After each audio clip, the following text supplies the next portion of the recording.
अल्लाह के नाम से और करोड़ा दरूदो सलाम मोहम्मद अरबी सल्लल्लाहु अलैहि वसल्लम और उनकी आल पर। मैं हूं डॉक्टर रऊफ़ राना और आप देख रहे हैं मेरा यूट्यूब चैनल फार्मासिस्ट ऑनलाइन। आज अद्वियात की मालूमात से हटकर हेल्थ एंड फिटनेस को डिस्कस करेंगे कि वेट लॉस किस तरीके से किया जा सकता है। आजकल वेट गेन का मसला बहुत ज़्यादा बढ़ चुका है। मोटापे का बहुत सारे लोग शिकार हैं, इसलिए बहुत सारे लोग वेट लॉस करना चाहते हैं। लेकिन अमूमन मशहूर है कि वेट लॉस करना एक मुश्किल अम्र है। इससे आपको बहुत ज़्यादा डाइटिंग और बहुत ज़्यादा भूखा रहना पड़ता है और एक से जो बहुत ज़्यादा जो है वर्जिश करनी पड़ती है, जिम जॉइन करना पड़ता है। हालांकि ये तमाम चीज़ें गलत हैं। अगर हम साइंटिफिक बुनियादों पे अपना वज़न को कम करें तो वज़न कम करना नहायत ही आसान होगा और ये मुस्तकिल बुनियादों पर भी होगा। वेट कम करने के लिए आपको 3-4 चीज़ें करनी पड़ेंगी। सबसे पहले खाने में एहतियात ये है कि अपना जो शुगर है, जो चीनी है, उसका इस्तेमाल बिल्कुल तर्क कर दें। कार्बोहाइड्रेट्स का इस्तेमाल बंद कर दें और फैट्स का इस्तेमाल बंद कर दें। अब हम इसको आसान ज़बान में समझते हैं। शुगर का मतलब चीनी वाली मिठास की कोई चीज़, मीठी चीज़ें खाना बंद कर दें। और कार्बोहाइड्रेट्स यानी कि अनाज, जिसमें गंदम, चावल, दालें, ये तमाम चीज़ें हैं, इसका इस्तेमाल या तो बिल्कुल बंद कर दें या इसको बहुत ही मिनिमम हद तक कर दें। जैसे ही आप अनाज का इस्तेमाल कम करेंगे तो वेट लॉस में ये बहुत ही मुफीद होगा। अब आप सोचेंगे कि अगर हम अनाज का इस्तेमाल बंद कर देंगे तो खाएंगे क्या? आप कच्ची सब्जियां खा सकते हैं, फ्रूट्स खा सकते हैं, सैलेड के साथ पेट भर सकते हैं या प्रोटीन डाइट ले सकते हैं, जैसा कि अंडे हो गया, चिकन हो गया, बारबेक्यू चिकन हो गया। हाँ, ऐसी चिकन जो तेल के अंदर ना पकी हुई हो, बारबेक्यू की हुई है, वो भी इस्तेमाल कर सकते हैं। कार्बोहाइड्रेट के इस्तेमाल को मिनिमम करने से आप अपना वज़न जो है वो जल्दी जो है कम कर सकते हैं। खुराक के अंदर ये 3-4 एहतियात कर लें। उसके साथ एक एक्सरसाइज़ है।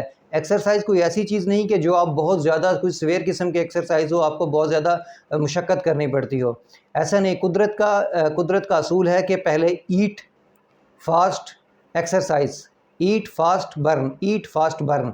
अगर आप ये 3 साइकिल पे अमल करते रहेंगे तो वज़न नहीं बढ़ेगा। लेकिन आजकल है ये क्या कि हम ईट तो करते हैं, उसके बाद सिर्फ ना ही फास्ट करते हैं और ना ही बर्न करते हैं। हम ईट स्लीप पर जाते हैं। ईट स्लीप करते करते हमारा वज़न बढ़ना शुरू हो जाता है। आप खाना खाएं, कार्बोहाइड्रेट का इस्तेमाल बंद कर दें और ये जो फ्रूट्स हैं और ये सैलेड है, इसका इस्तेमाल ज़्यादा से ज़्यादा करें। प्रोटीन का इस्तेमाल कर सकते हैं या कुछ मिकदार के अंदर, अगर गुजारा नहीं होता, कुछ मिकदार के अंदर जो है कार्बोहाइड्रेट का इस्तेमाल भी कर सकते हैं। बेकरी आइटम्स का इस्तेमाल बंद कर दें और फैट्स यानी कि दूध की बनी हुई चीज़ें, घी की बनी हुई चीज़ें, पनीर की चीज़ें, इनका इस्तेमाल भी बंद कर दें। आप सुबह फ्रूट्स और वेजिटेबल्स लें, कार्बोहाइड्रेट कम से कम लें। उसके बाद थोड़ा सा भूख लगने दें। जैसे ही भूख लगे तो आप एक हल्की फुल्की वर्जिश कर सकते हैं। हल्की फुल्की वर्जिश से मुराद ऐसी वर्जिश जिसमें आपको सांस ना चढ़े, एरोबिक वर्जिश हो, यानी कि आपका सांस ना फूले।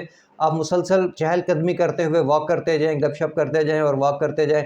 हाँ, ये काफ़ी ज़्यादा होना चाहिए, यानी कि अगर आप वॉकिंग कर रहे हैं तो आधा पौना घंटा की वॉक लाजमी होनी चाहिए। लेकिन वो वॉक कोई तेज़ वॉक ना हो, आहिस्ता आहिस्ता वॉक हो, या और उस तरह की कोई भी वर्जिश जो कि काफ़ी अरसे तक की जा सके और उससे सांस ना चढ़े।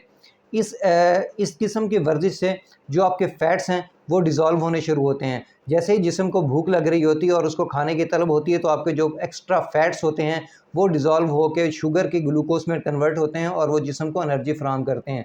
उसके बाद आप दूसरे टाइम का खाना खा लें। दिन का खाना 2 टाइम खाएं, सुबह और शाम।